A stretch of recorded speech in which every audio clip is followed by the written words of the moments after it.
अस्सलाम वालेकुम प्यारे दोस्तों और बच्चों। आज की कहानी का नाम है आसमान से बातें करना।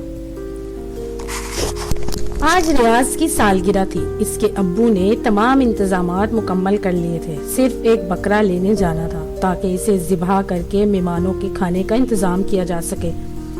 अब्बू, मैं आपके साथ बकरा लेने चलूं? रियाज ने अपने अब्बू से पूछा। हाँ बेटे चलो। दोनों बाप बेटा बकरा खरीदने के लिए जानवरों की मंडी पहुंचे। फिर जल्दी ही इन्हें एक बहुत अच्छा बकरा मिल गया जो इसके अब्बू ने सिर्फ 3000 में खरीद लिया। अब्बू, बकरा तो बड़ा शानदार है, 3000 में महंगा तो नहीं ना? रियाज ने पूछा। हाँ बेटा, वाकई 3000 में बहुत अच्छा बकरा मिल गया,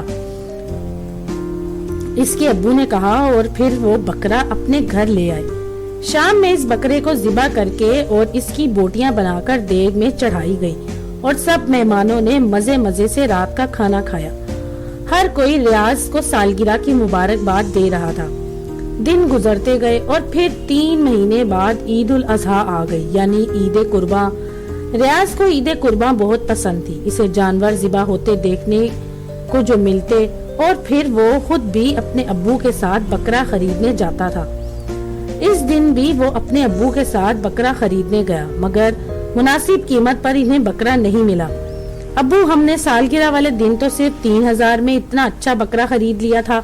अब आखिर क्या बात है कि बकरे को तो सब वैसे ही वैसे हैं, मगर दाम अल्लाह की पनाह, कोई भी अच्छा बकरा 8-10 हजार से कम नहीं, जबकि ऐसा ही बकरा हमने पहले 3000 में खरीदा था। रियाज ने हैरत से बकरों की इतनी ज्यादा कीमतें सुनकर अपने अब्बू से कहा। बेटा, ये कोई नई बात नहीं। ईद कुर्बान के आते ही जानवरों की कीमतें आसमान से बातें करने लगती हैं। इसके अब्बू ने रियाज की बेपनाह हैरत को देखते हुए हंसकर कहा। रियाज एक बार फिर हैरत से हल्के हल्के बकरों की भारी भारी कीमतों को सुनता रहा। तो दोस्तों, अगर आपको ये कहानी पसंद आई तो मेरे चैनल को लाइक और सब्सक्राइब जरूर कीजिएगा।